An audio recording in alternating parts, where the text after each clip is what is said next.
जहाँ मैं झंडा लगाने गया था वहाँ पर मेरी गाड़ी नहीं जा पाती। 8-10 घर में झंडा लगा करके फिर हम वापस आए हैं और लोगों का जन समर्थन भरपूर मिल रहा है। युवा प्रत्याशी ज़रूर हैं और पढ़ी लिखी भी अच्छी हैं। युवाओं का आकर्षण उधर हो भी सकता है। का बिगुल बच चुका है और दोनों पार्टियों के प्रत्याशी क्षेत्र में जनसंपर्क में जुटे हुए हैं। इसी दौर में सरगुजा संसदीय क्षेत्र से चिंतामणि महाराज भाजपा के उम्मीदवार हमारे यहाँ आए हुए हैं। इनसे बात करेंगे और जानेंगे कि चुनाव मैदान में ये किन मुद्दों को लेकर के उतरेंगे और इनकी आगे रणनीति क्या रहेगी। महाराज वाड्रफनगर में आए हुए हैं। चुनाव प्रचार के दौरान देखा जा रहा है कि आप कभी स्लीपर क्लास ट्रेन में सफ़र कर रहे हैं, कभी ट्रैक्टर की सवारी कर रहे हैं। ये दौर जारी है, जन समर्थन किस तरीके का मिल रहा है इस दौर में? सबसे पहले तो IBC 24 के सभी टीम को और सभी दर्शकों को मैं सादर नमस्कार करता हूं। और अभी चुनाव का बिगुल बज चुका है और दोनों पार्टी जो है अपने अपने हिसाब से काम कर रहा है। मैं भी जैसा पार्टी का दिशा निर्देश मिल रहा है उसके आधार पर मैं भी क्षेत्र में दौरा कर रहा हूं। जो ट्रैक्टर का बात की है, उस दिन हर जगह झंडा लगाने का बात था। जहां मैं झंडा लगाने गया था वहां पर मेरी गाड़ी नहीं जा पाती, तो मेरे को लगा कि हम वहां पर पैदल जाने में समय का भी थोड़ा सा दिक्कत होता है, तो समय बचे उसके लिए मैं सोचा ट्रैक्टर से ही चले जाते हैं और वहाँ जा कर के उस मोहल्ले के लोगों से भी मिले और 8-10 घर में झंडा लगा करके फिर हम वापस आए हैं और लोगों का जन समर्थन भरपूर मिल रहा है। महाराज, कांग्रेस ने शशि सिंह को उतारा है। उनका कहना है कि युवाओं का उनको भरपूर समर्थन मिल रहा है, तो युवाओं को साधने के लिए आपकी क्या रणनीति रहेगी? युवा प्रत्याशी ज़रूर हैं और पढ़ी लिखी भी अच्छी हैं। युवाओं का आकर्षण उधर हो भी सकता है, लेकिन हमारे साथ भारतीय जनता पार्टी के जो कार्यकर्ता हैं, जो पूरा आत्मविश्वास से भरे हुए हैं और सभी ऐसा मान करके काम कर रहे हैं कि मैं स्वयं चिंतामणि हूँ।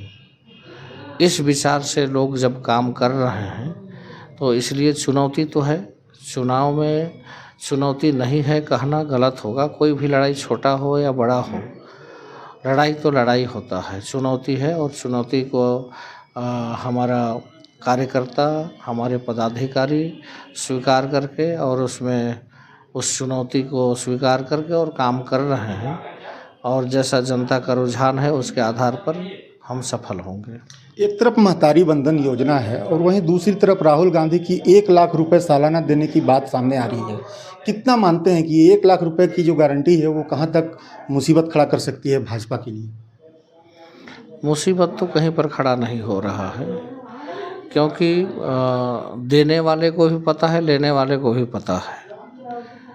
कहना और करना बहुत अलग होता है। माननीय मोदी जी बोले कि हम 1000 हर महीना खाते में देंगे और वो देना शुरू भी कर दिए। अगर यही करना होता तो पिछली सरकार में हमारे माँ बहनों के लिए कुछ तो किए होते ना। तो 1 लाख रुपये देना वो तो संभव ही नहीं है, दूर दूर तक संभव नहीं है।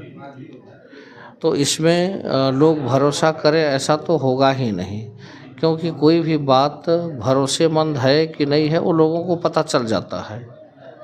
चुनाव में ये झुनझुना पकड़ाने वाला जो काम होता है, लोगों को लग रहा है कि ये सब प्रलोभन दिया जा रहा है, बाकी ऐसा कुछ होगा नहीं। बीजेपी जो कह रही है वो कर रही है और उससे हम पूरी तरह से संतुष्ट हैं। ये हमारे माता बहनों के मन में उनका भावना है।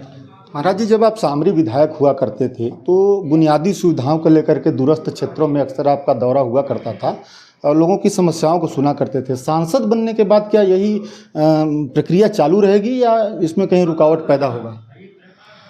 मेरा पूर्ण प्रयास रहेगा। हमारा पूरा कार्यकाल जनताओं के लिए समर्पित रहेगा। जैसा हमारे पास समय रहेगा उस समय का पूरा उपयोग हम जनता के बीच में, जनता के दुख सुख के लिए उस समय का उपयोग करेंगे। और जैसा आप बता रहे हैं कि रात्रि विश्राम भी करते थे, तो हमारा कोशिश रहेगा, समय रहेगा तो निश्चित रूप से हम रात्रि विश्राम भी लोगों के बीच करेंगे। तो ये थे हमारे साथ सरगुजा संसदीय क्षेत्र के प्रत्याशी चिंतामणि महाराज। इनका साफ तौर पर कहना है कि इन्होंने सामरी विधायक के कार्यकाल में जिस तरीके से जन समस्याओं को सुना है और लोगों के यहाँ रात्रि विश्राम किया है, वो प्रक्रिया सांसद बनने के बाद भी सतत चालू रहेगी और लोगों की समस्याओं को सुनने में कोई भी कोताही नहीं बरती जाएगी। देवेश दुबे, IBC 24, रामानुजगंज।